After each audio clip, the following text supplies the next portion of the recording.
felt bad because it was a pretty good Dharma talk last week, I thought. And I wanted to have a recording of it, but oh well. So you have to wait until it's, and then, there, now, okay. Jim, how does the Facebook Live work? So you can only watch it at a time, or you can watch it afterwards as well? On YouTube, you can watch it as many times as you want. Yeah. But last week's, I didn't do so. And then, the YouTube channel is Saladana. Yeah.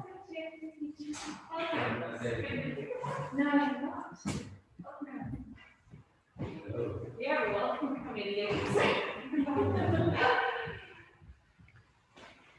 So your choice. Set up professional audio. What does that mean? What does that mean? Hello. Hello. Hello, Alex.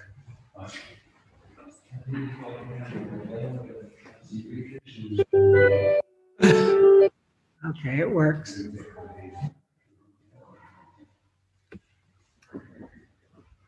See if anybody comes on Zoom. There were a few people that signed up.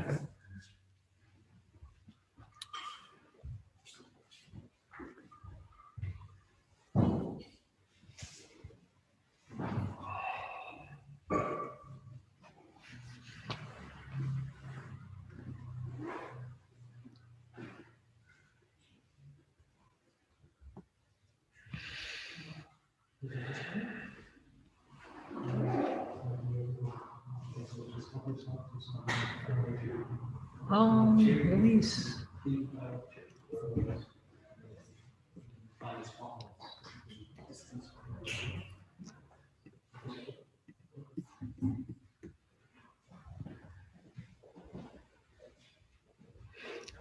Gracias por venir, Luis. You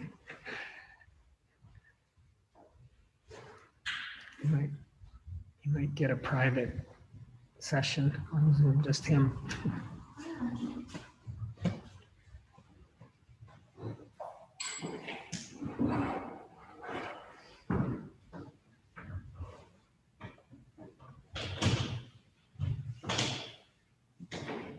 Was unmuting. My pleasure, Jim. Let's see, you can only see, oh no, you can see us. Everybody say hi to Luis, wave to Luis. I'm the only one today. You might be the only one, yeah, on Zoom. There were a couple other apuntados, but they're not there. Luis, have you got the vacuna? Not yet. Ah, you haven't been called? Yes, they called me on Friday, but I was out at Madrid, so I couldn't attend. And I called back and they told me that maybe they will call me in 15 days or so again. What? So if you miss the call, then you have to wait 15 more days? Yes. Go to the bottom of the line, huh? Probably, Back yes. of the... Ay. Well, that's too bad. Well, I'm not in a hurry, you know. I'm not terraplanista, as we say in Spain. What is the word? Terraplanista is the group of people that thinks that the earth is plane. You know, it's not round. Okay. You haven't got it. It must be a word for that in English. Yeah, we have flatliners, flat earthers. Yes. Huh? Flat earthers. Yeah. Well, next time they call, if you don't want to, can you just give them my number, please? I very much want it. Yeah. So I'm not very fond of the vaccines, but I don't hate them. So you don't have any plans to go anywhere, or no problem. Well, I don't know if I'm on the right list yet. Me and another friend who's older than me even, American, are trying to figure it out. And so far, we haven't been able to confirm that we're even on a list, let alone that if we are, we're going to get called. But tomorrow we'll work on it some more. It's one of my projects, negotiating the Spanish healthcare system. Okay, well, why don't we transition to the here and the now. Oh, do I have Lara? Yay! She's my favorite regular student. I should take the meeting area off in case somebody else comes. Okay, welcome, Lara. We were wondering if you were coming. Oh, and then there's Nuria. Hi, Nuria. So we are going to continue practicing the third foundation of mindfulness. I don't know if everybody can see this board. I know you guys. I go like that. Can you see it? Yeah, that board. Probably can't read it, but so we talked a little bit about this last week. This is called Contemplation of the Mind. And it's after the first two foundations, which are contemplation of body, contemplation of feeling tone, and then contemplation of mind. So we're going to continue talking about that and how it will influence the meditation that we're going to do. I'm going to offer occasionally just little prompts to ask you, how is your mind? What are you aware of? What is the state of your mind right now? And so you can do a practice of the body, the breath, physical sensations. You could even do Vedana if you want feeling tones. But let's say you stay with the body, the breath. And then maybe you notice some kind of mind state, a thought, an emotion, some kind of mental activity. And then you just notice it. And then you watch it go by.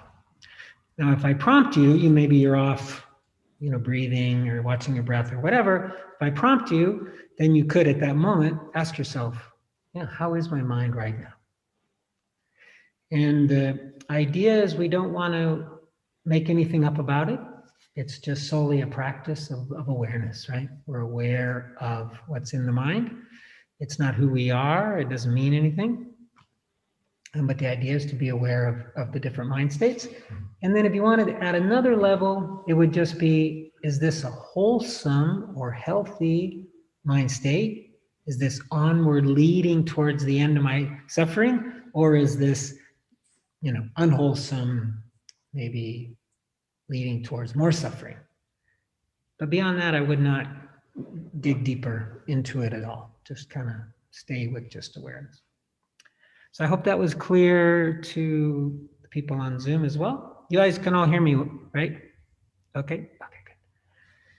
Any questions? Jesus, could I ask you to turn those lights off? It's the one closer to the column. Thank you.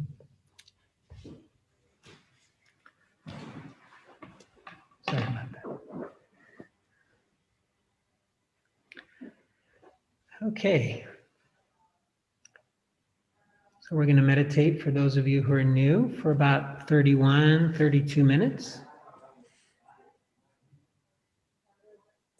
And the first thing we want to do, besides adopt or find a comfortable posture, is we want to find our bodies. We want to unify the mind and the body.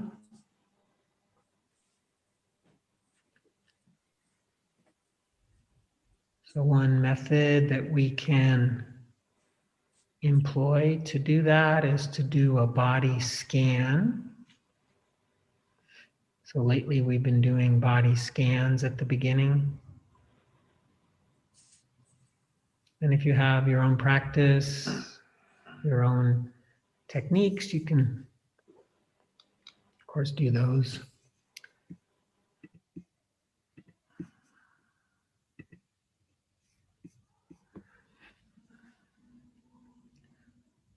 So starting at the head, starting with the head, just bring our awareness, bring our attention into the area of the head. Feel it, including the face,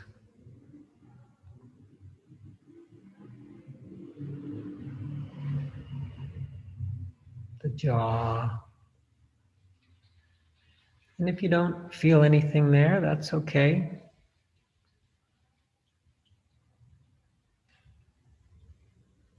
Going to the neck,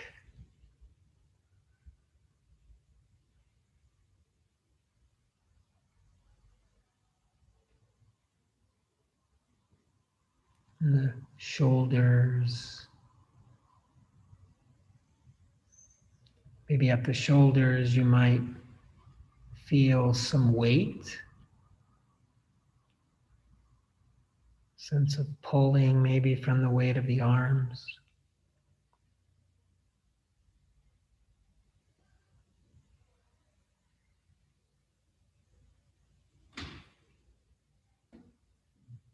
And then to the arms, feeling the arms.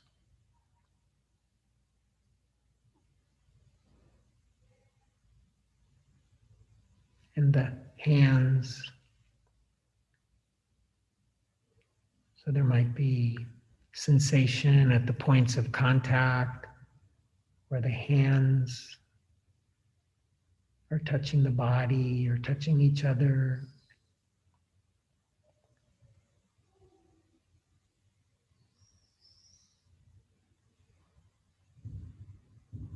And moving to the torso, upper torso, the chest, the upper back,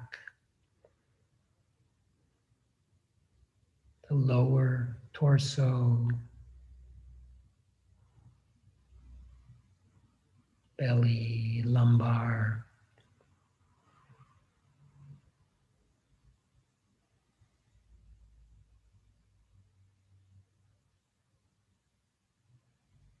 And feeling the hips,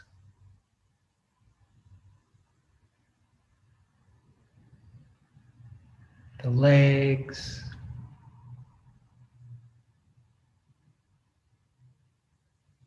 and the feet.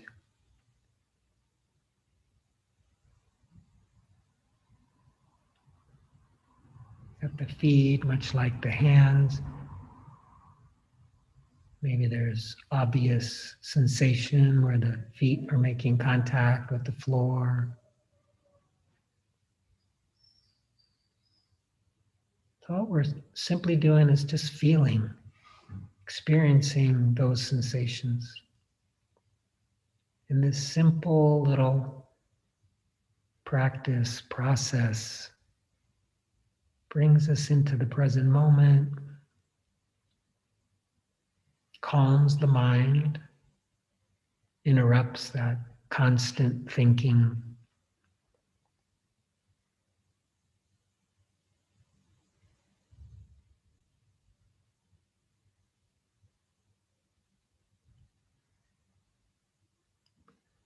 So now you could expand your awareness, your attention to try to feel the whole body at once. Feel the posture, the sitting body.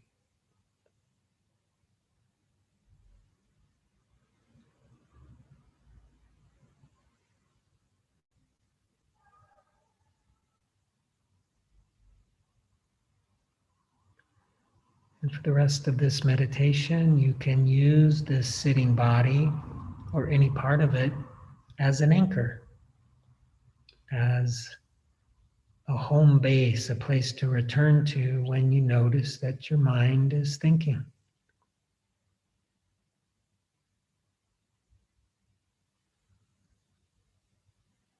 So you just keep coming back to experiencing, feeling the body. or you can use the breath. So maybe you notice that the body's breathing.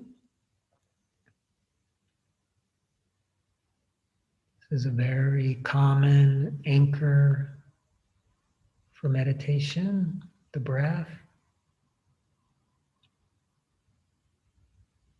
We allow it to be. We don't try to do anything with the breath, especially. Just kindly notice it. And you can do that either at the nostrils, if you like a more narrow object, a more focused anchor, or you can do it at the chest or the belly. If you are feeling a little anxious or a little restless, the belly is a good place because it calms the body and calms the mind, focusing on the belly. And if you're feeling a little bit sleepy, tired, then a more narrow focus is better, like at the nostrils, to generate energy. And if the body is not a comfortable place for you today, you can always use sounds or the process of hearing as an anchor. Just waiting for sounds to come. Being receptive, not chasing any sounds, not even looking for them, just waiting. It's a very relaxing way to meditate.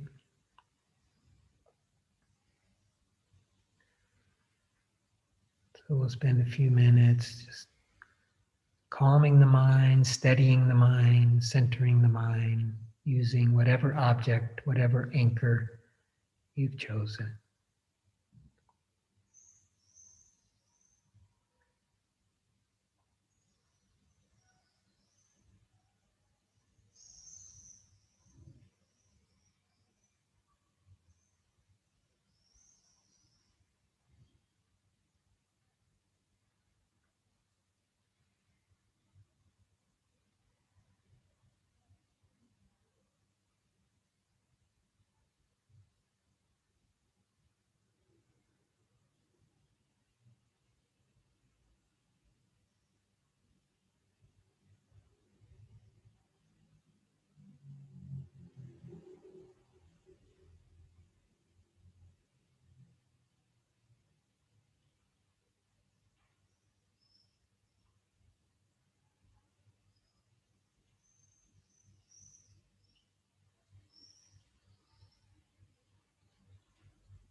So you might ask yourself, what is the state of my mind right now?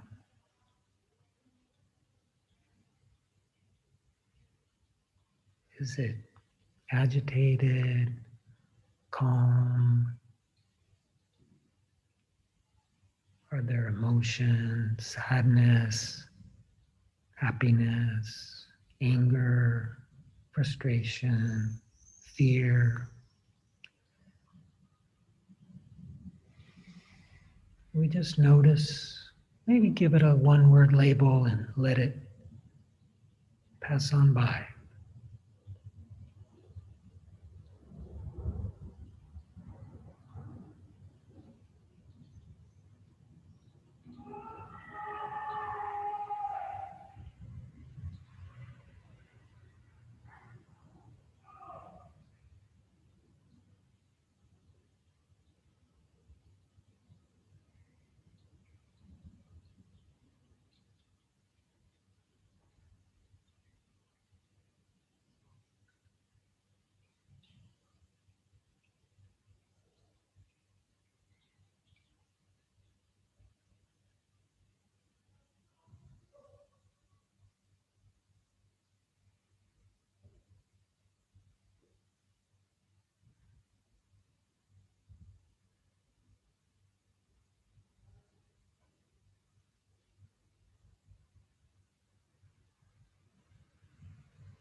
And how about now?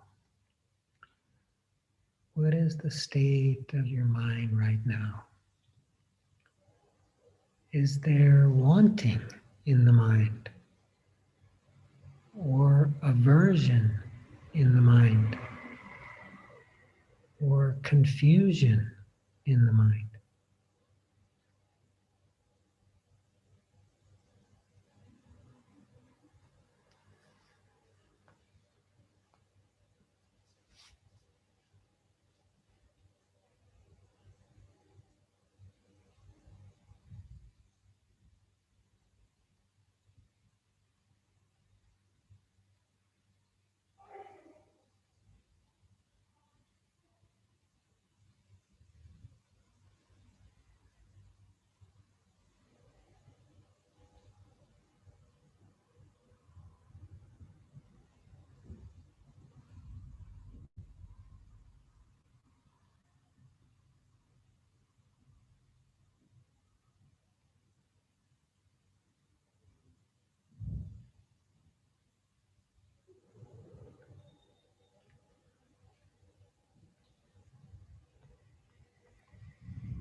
just as important as noticing if there is wanting or aversion or confusion in the mind is noticing if there isn't wanting, aversion, or confusion, if there's an absence of these mind states, and just resting in that absence.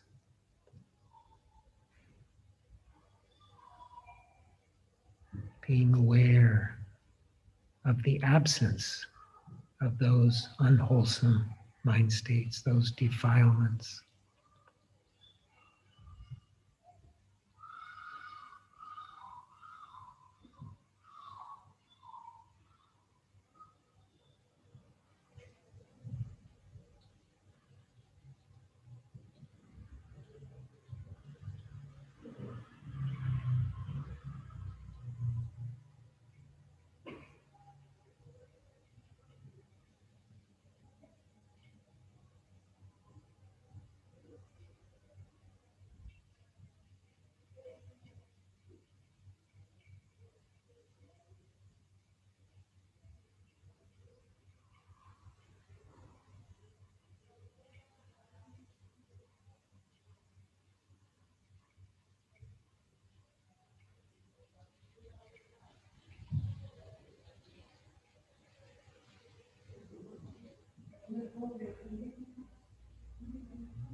As the foundations of mindfulness build upon each other, with mindfulness of the mind, we are still embodied. We are still connected to the sensations in our body. And in fact, much of the emotions we might feel, or much of the sensations we might feel as a result of mind states, will be found in the body.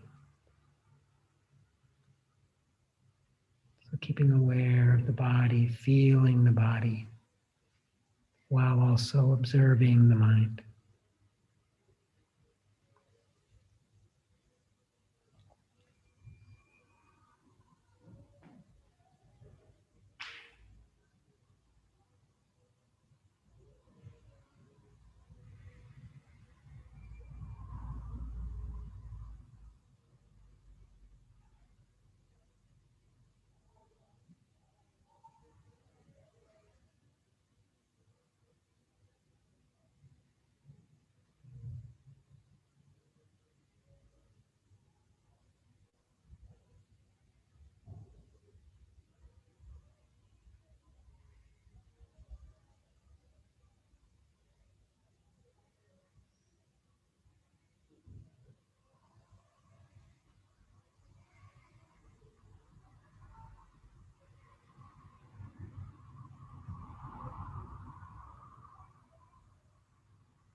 And now, how is your mind right now? Any grasping? Any ill will? Any confusion? Or the absence of those things?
As we get close to the end of our formal practice, what do you notice now? Is there a wanting in the mind to hear the bell? Or maybe even the opposite, wishing that it continues on?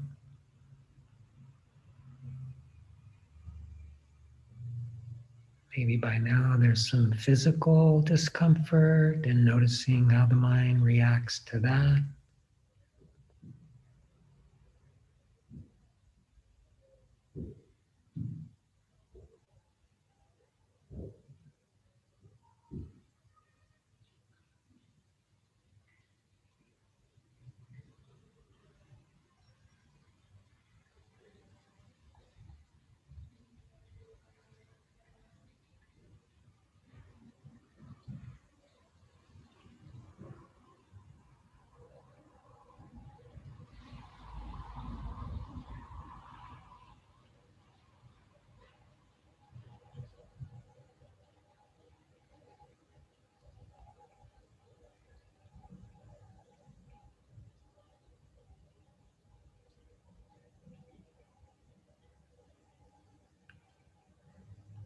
And for these final couple moments, let's return to the body.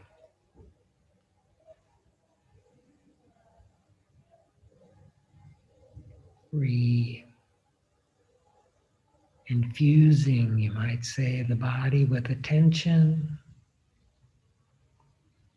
maybe encompassing the entire body sitting, the entire posture.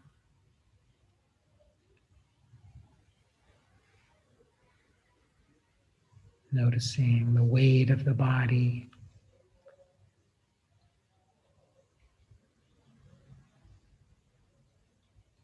Maybe feeling the edges of the body. And then bringing your awareness to your heart center, to the chest. Maybe putting your hands on your chest just to create some sensation there, some warmth. And taking a moment to thank yourself for your practice. Taking time out in your day to take care of yourself in this way, and by extension, take care of those around you.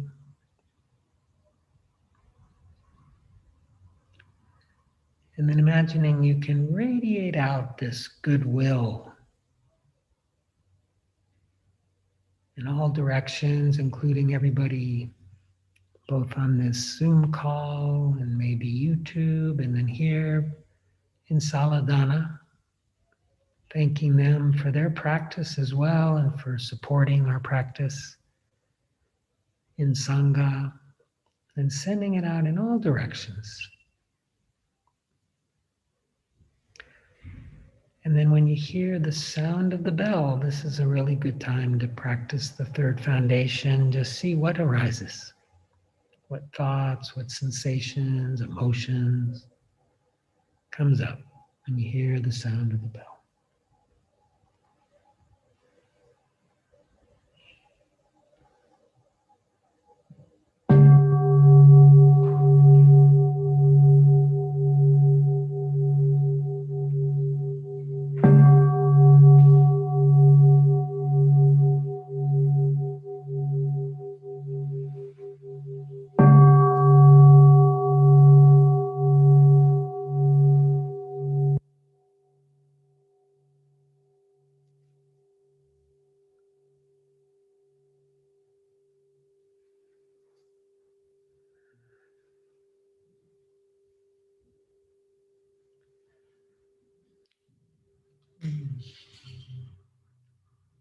Thank you all very much for your practice, for sitting with me and with each other.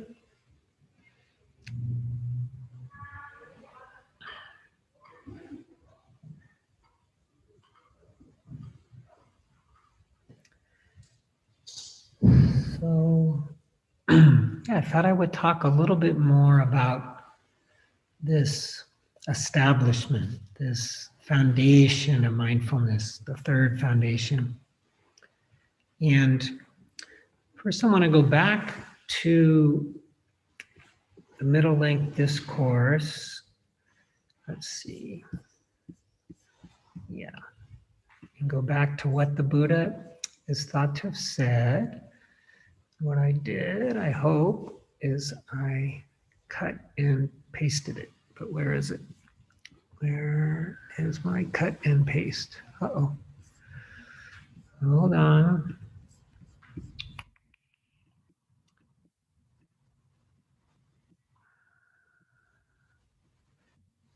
think I need that. There we go.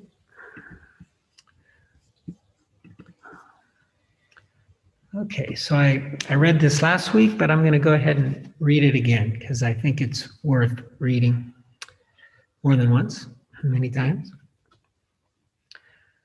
So this is the Buddha speaking, okay? He says, and how bhikkhus, and bhikkhus are us, like practitioners, people on the path are called bhikkhus.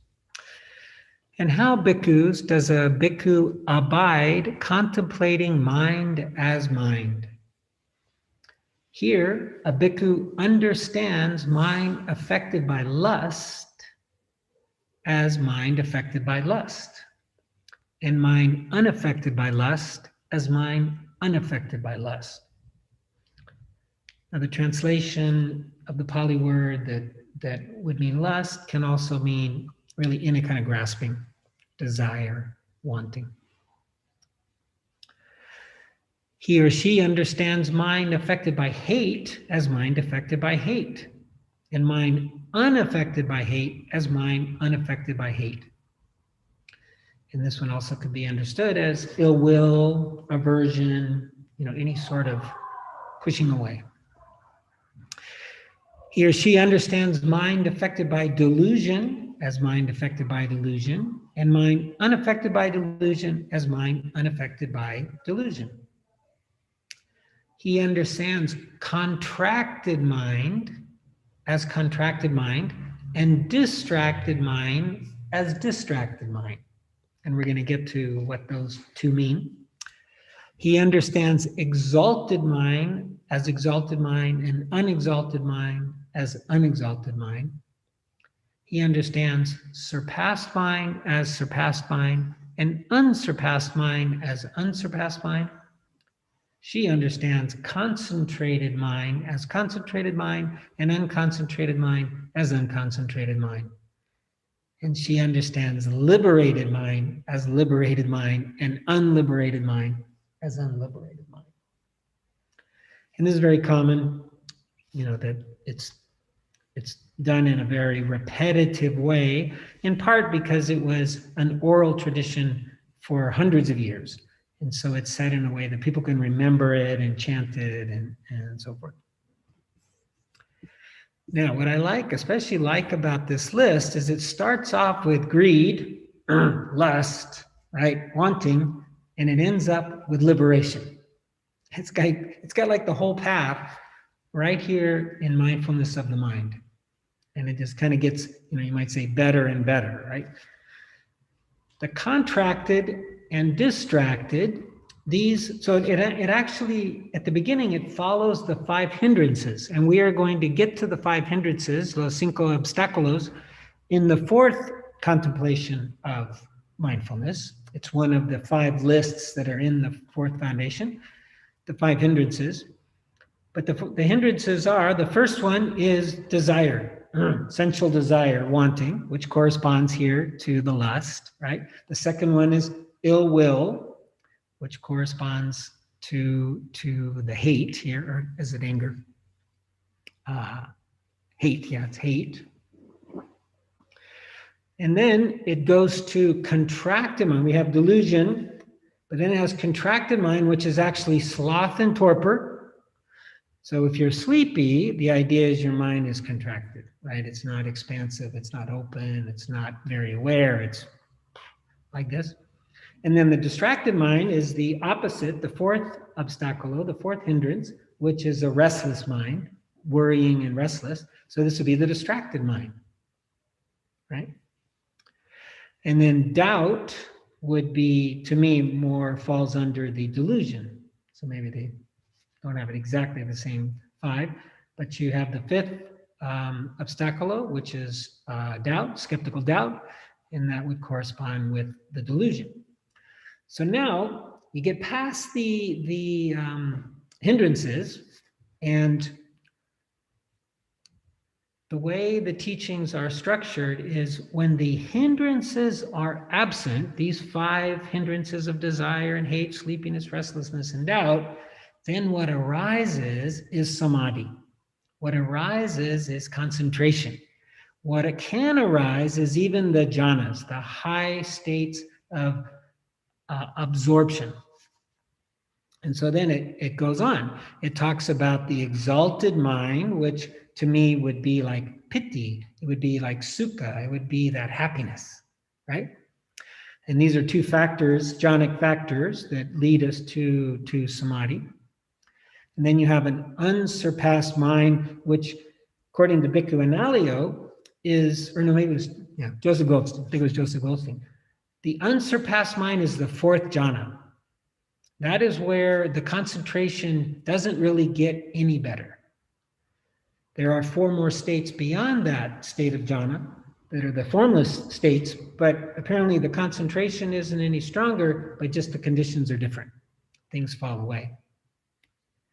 And so you have concentration, right? And then, what's really interesting about this, and the one reason I was so excited to share it is because I hadn't ever thought of that, or even maybe even read it, that the concentrated mind, the samadhi, that is the final step in the eightfold path, that's the eighth factor, is also a conditioned state. So it is something that we can watch be present, and we can watch be not present, right? We can notice when the mind is concentrated, and we can notice when the mind is not concentrated, because it is a conditioned state. It comes and goes. It is subject to impermanence, anicca, just like everything else. But we then end with liberated mind, right? So then we end with the final release of suffering. And which is interesting even here, though, it also says the unliberated mind. So we would be aware of the mind not being liberated, which is probably like all the rest of the time, right? Until we get to that moment. I think it was Ajahn Chah, or it might have been, no, actually, I think it was Tejaniya, Sayadaw Tejaniya, who's a Burmese teacher, who says that we can see these liberated moments. So this is an interesting one. Okay, I don't know if you guys can hear it, but I guess there's a football game going on, and we have some aficionados close to us, and they're clapping. So I don't know if that means that Liverpool scored, or it's a Spanish team, or what. But can you guys hear it on the Zoom, the audio? Okay. So during the meditation, did people notice any states of mind when that happened? Was it like curiosity, maybe? What teams are those? Or, or maybe aversion, they just be quiet. Or maybe it was mudita, right? It was sympathetic joy. Oh, good. That's, their team is winning. I'm happy. Yeah, that's funny. But anyways, he said, one of these teachers says that this liberated mind is something we can experience in little doses all the time. It comes. And then we have this feeling that like everything is just perfect. It's just right. We're not suffering, we're not clinging, we're not pushing anything away. And we can notice it and we can experience it, and it probably will go away quite soon, but they come and go. And then of course, when we reach Nibbana, assuming that happens, then theoretically the liberated mind stays. It no longer becomes conditioned. It becomes a permanent state. So I will close that. Well, we lost somebody. We lost Nacho. Are there any questions, or anybody want to say anything about this? Alex. I just think that what you just literally said, the liberated mind can come in very small chunks. But when I first got interested in all this stuff, I thought it was like, I will meditate for years, and then I will, there will be this great liberation, and it's like something that changes, and it's a nice idea, and maybe that's how it is for some people. It was unhelpful for me because it's like, oh, I want that, and then it becomes this thing that, But I think it's really important for me to think, maybe I'll never reach that goal, but just to have these moments of peace in my life. Every time, if I do some practice, and then every time I feel that peace or that, that serenity, and all the kind of ego, anger, desire, it all sort of bubbles down. I just feel okay and peaceful. Yeah. I'm going to live my life, and it's going to be what it is. But every moment I have of that is a win for me and for everybody else, because it's I'm a better person when I'm in that state. It's a really important lesson for me to remember. It's not about some final goal in the distance that that will happen one day. It's about now. Tonight I will be more peaceful as a result of having done this meditation, and that's great. And that's enough for today. Yeah, I agree. I don't know if you guys could hear that on Zoom. I'll just share it real quickly. A summary that Alex, originally when he came to practice, he was looking, for that goal of liberation all the time, like it's a permanent state. And now he's realized that it really is about those little moments when we do have that liberation, to have that peace, and to practice for today to achieve those little moments, and let life kind of take care of itself. And that is exactly how, I mean, not only, oh, this would be a sino que if I was speaking Spanish phrase. Not only is it about working for the here and the now, the wanting of something down the road can be a hindrance to our progress on the path. Now, they do say it's a healthy desire to want to be liberated, but it's got to be at a healthy, like, quantity, right? It has to be coming from the right place. But we can easily grasp, for that permanent liberated state, and then be frustrated, be angry, be disappointed. All these unwholesome states are going to arise as a result of the wanting of what we think is good, but it still can cause us problems. So it is very much about being in the moment, and very much about practicing for this moment. And these little moments of liberation, they tend to get longer and more frequent. The way I almost can imagine it is like they could almost get to the point where they start to even connect, and then they get longer and longer like this, and where you could actually have quite a lot of time of feelings of liberation. And when you get, and this I have experienced, so I can speak from firsthand experience, when we start to get towards that concentrated, that exalted mind, right, that unsurpassed mind, that concentrated mind, things arise that are so, like, I hate to use the word pleasurable, but they are that too, that you might go hours or even days feeling great, right? So it can actually, from a short period of time, it might only be a minute, the intensity of what can arise can be so permeating that you can actually feel good for the rest of the day. And again, that's an in the moment type of experience.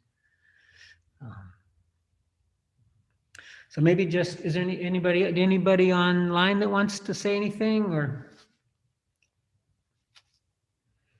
No? Okay. So just as kind of a recap, so you might say, or a review. So mindfulness of mind, the main thing that we are trying to cultivate is an awareness about our mind states, whether they're wholesome or unwholesome, right? Whether they're filled with defilements, the kilesas, which are the greed, hatred, and delusion, or whether they're absent of those things. And we want to cultivate the healthy, and we want to hopefully let go of the unhealthy, the unwholesome, right? And this is a practice that can really apply in our daily lives, right?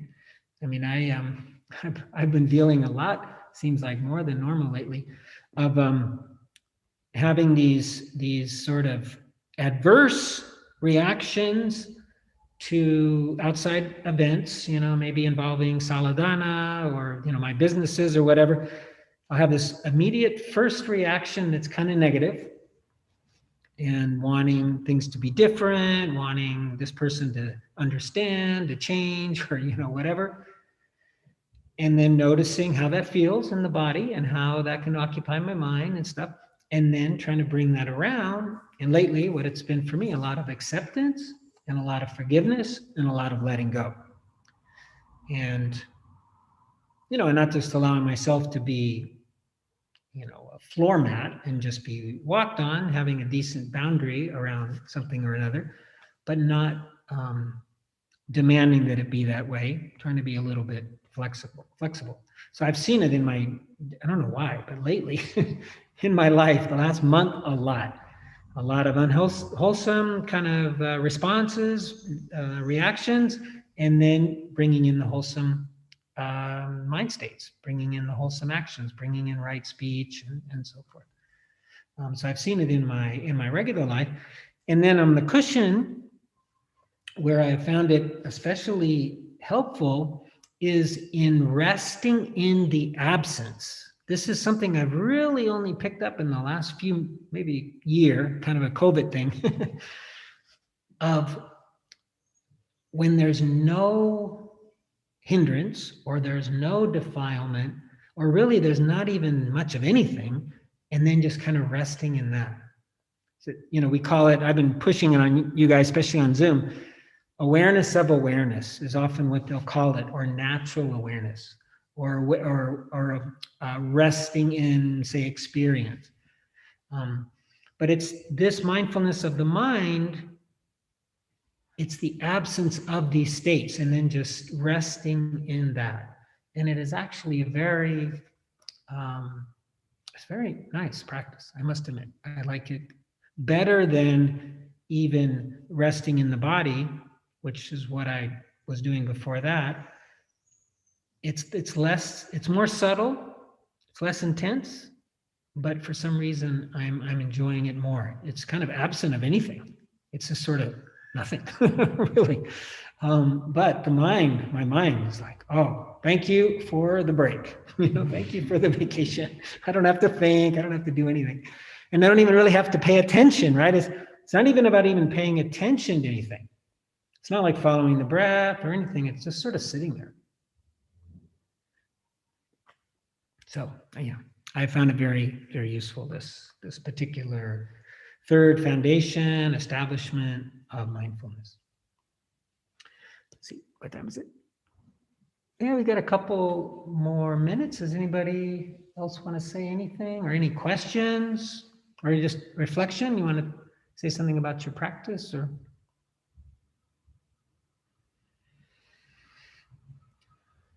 No?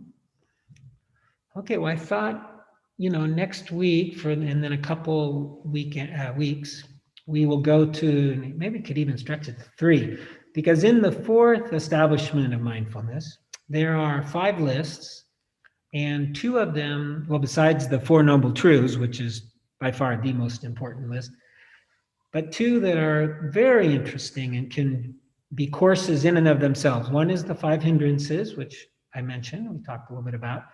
And then the other one is the 7 factors of awakening, of which there are 7 new steps that we can work with, which it was funny. I think I tried to get the group to talk about the 7 factors of awakening a few months ago, and we had a vote and it lost. and instead we voted to track Bhikkhu and Nalio's stuff. And then I think everybody who voted for that is gone.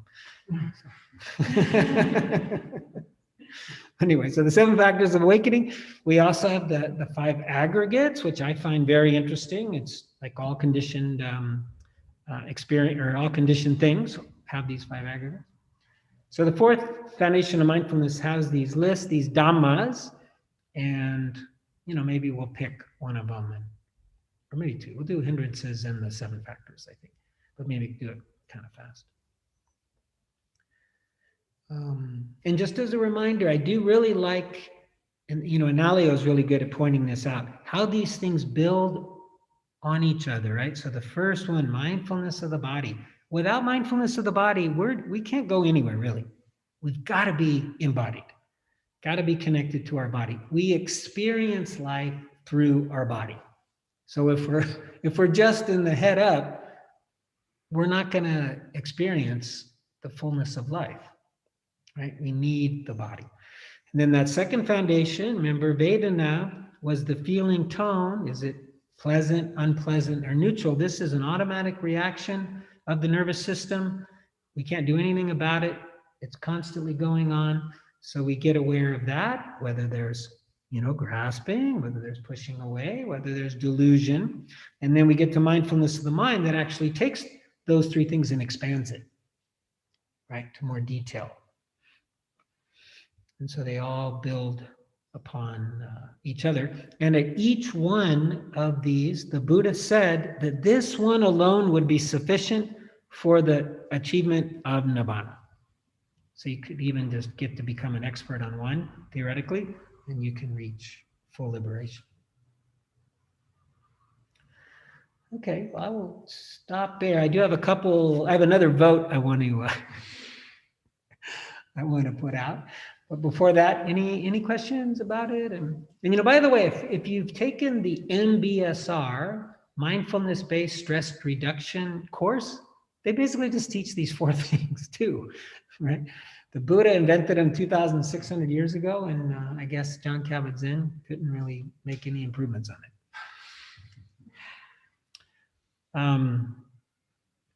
Yeah, okay. All right, so you ready for a vote? It's a weird transition. We're not going to go 90 degrees. So here at Saladana, which by the way, on Friday, we got the official We Are Legal papers. I was so excited, but I didn't even read them. So I'm not even sure what it says. Maybe it says we're a bar. I don't know. I don't think so. But we're legal. But the thing that I didn't do yet is I didn't put a sign out front.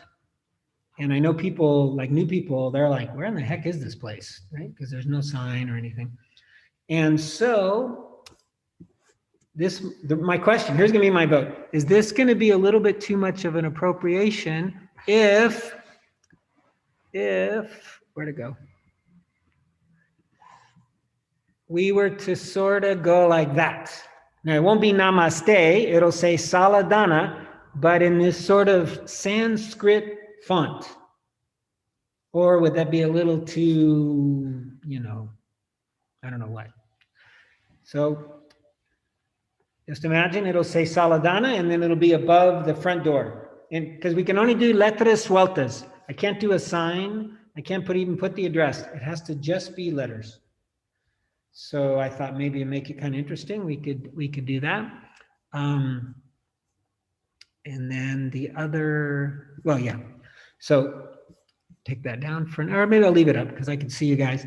How many people think that that's kind of groovy and like it? Raise your hand. Ooh, we got a very strong group. How many people think it's too weird? And Martina's opposed and you're neutral. Very neutral. Very neutral. And then online, do we have the first like it, or were there any votes on that one? Luis, did you like it or you're neutral? I'm neutral. Neutral, Lara? Because I didn't understand you properly. I don't know if you were talking about the type of the letter of Yeah. the name of both. Now the name is set, it's Saladana. The name. But And then yeah, whether we put it in the Sanskrit font or some other kind of font.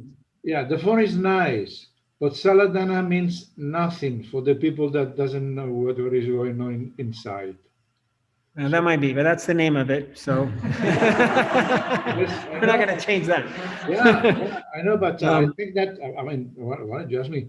So Yeah. Saladana is a wonderful name, but what is Saladana about? I mean, Yeah, we for get the to have a people- little banderoja. We get to have a little banderoja as well, and I'll show you what that looks like. If I can find it real quickly. Let's see. Why didn't you like it? You just don't like it. It feels too Indian to me, honestly. And when I think about Buddhism and the practice we're doing here, I think that. I don't know. Right, that's good.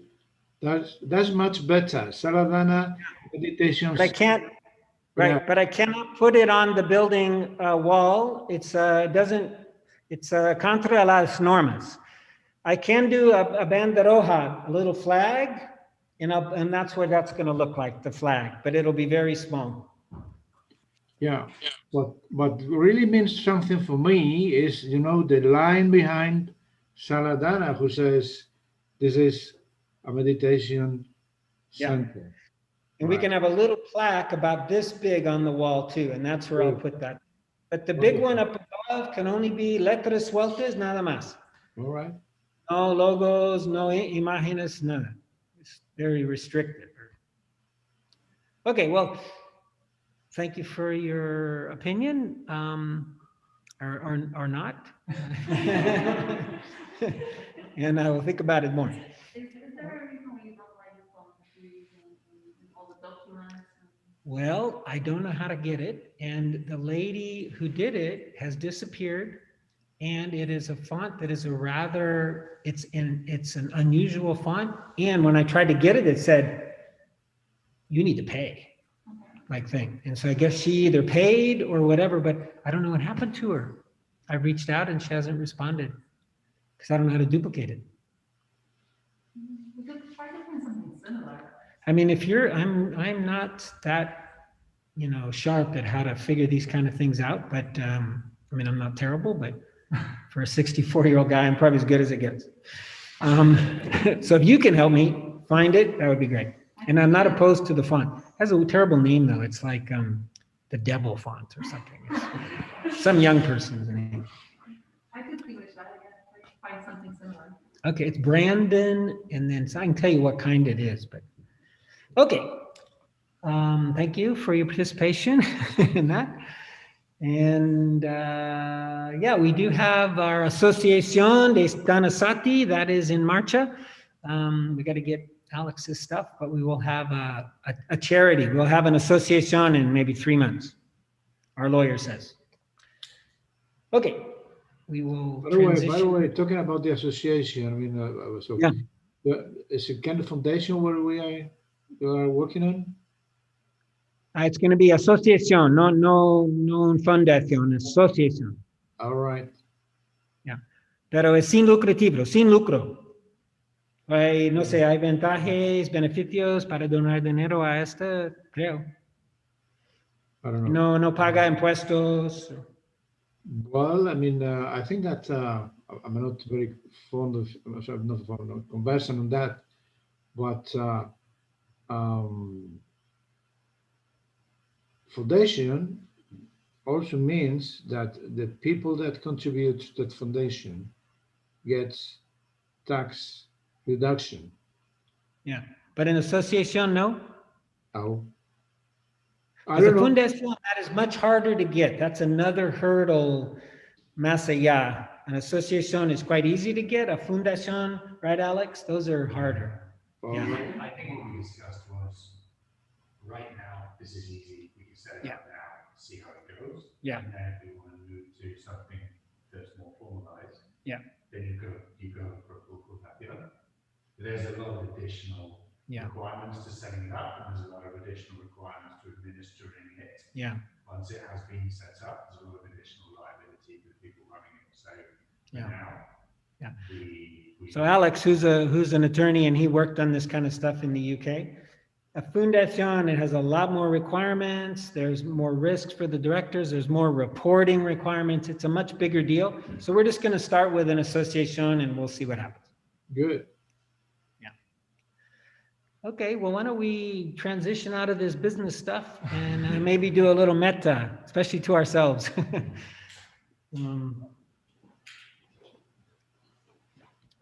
Try a different posture here. My legs are like, metta, please. Okay, yeah, first, let's drop back into the body and just feel your body right now.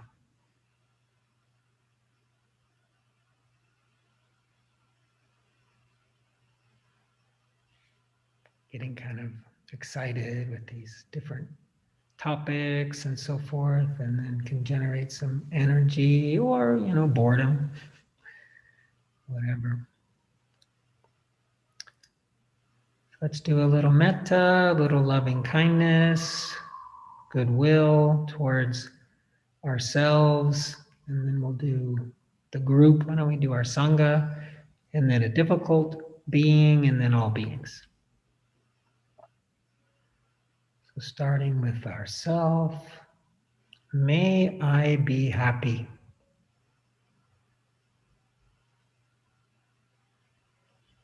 May I be happy. May I be well.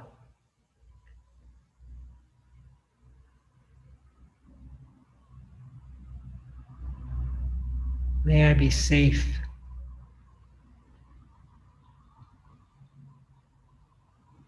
May I live with ease.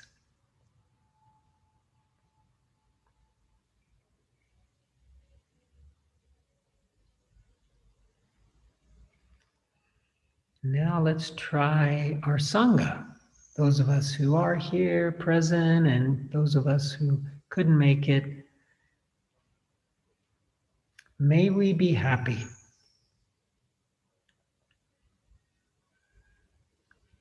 May we be well.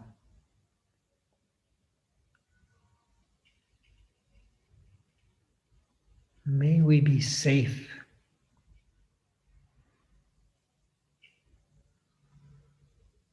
May we live with ease.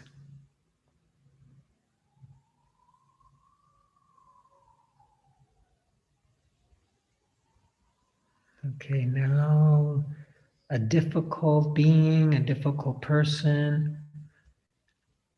So just try to bring somebody to mind who you had a little issue with recently. Maybe they said or did something or didn't say or do something that hurt your feelings. It's a little resentment. This can be so powerful, this simple practice. Bring this person to mind. May you be happy.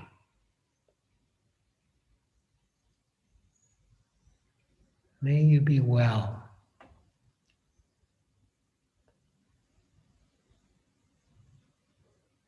May you be safe.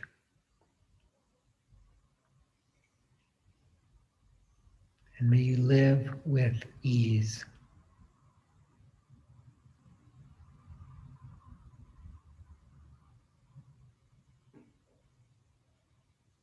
And now all beings in all directions without exception,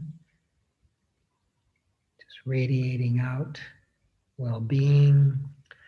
May all beings be happy. May all beings be well. May all beings be safe.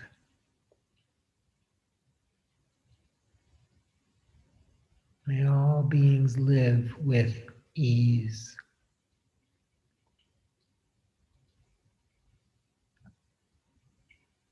Finally, we'll conclude our practice today with the dedication of the merit, or the fruit of our practice, the fruit of the teachings, our Buddha nature and our Sangha, offering these up to the benefit of all beings. May all beings be happy and peaceful, healthy and strong, safe and protected.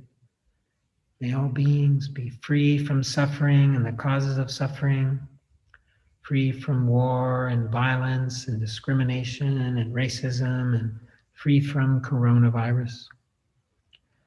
And may all beings find their path, find their foundations, their establishments that lead towards the end of suffering. May all beings be free.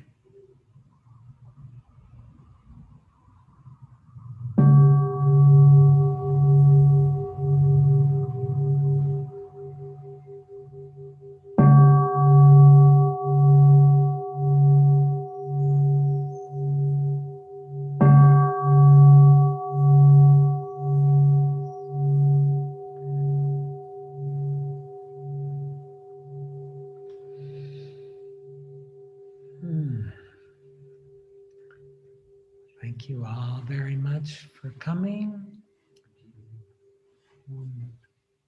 Just to stay in the practice of talking about dana, or generosity, or dar in Espanol.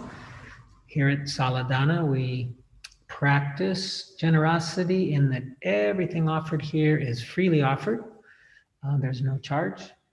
And you guys can practice dana by helping us clean up, by leaving a financial donation in one of the boxes, which when I'm doing it just in the Saladana box, I don't need anything.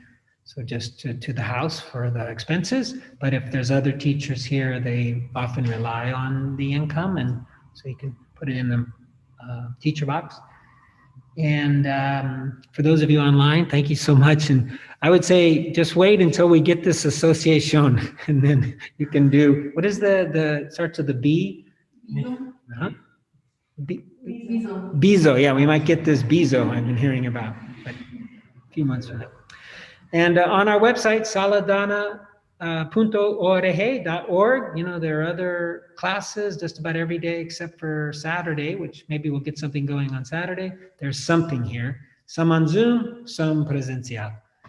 Then we only offer meditations on Sundays? No, there's meditation on Tuesday with the No, Triatna. but I mean like you. Oh, yo, no, on Wednesday. You're doing that. Wednesday I do in Spanglish, if you guys, but I don't do it on Zoom though. It's hard enough for me just to try to do it in Spanish. If I have the Zoom going too, I'd probably mess it up. But Wednesday, and then I'm trying to get somebody for Thursday, or maybe I'll go to Thursday and get somebody for Wednesday. We have a slot. I don't know if Lara, do you want to come to Spain and teach meditation? We got a spot for you. Anyways, yeah. Well, anyway, that's it. Thank you all very much. Such a pleasure. If you guys want to stay on, I'll make a little group, or you can just talk to each other. Or Luis is going to go. Okay. I have to go today as well. Thank you so much. You're welcome. Thank you for coming. Take care. Thank you. Bye. Bye-bye.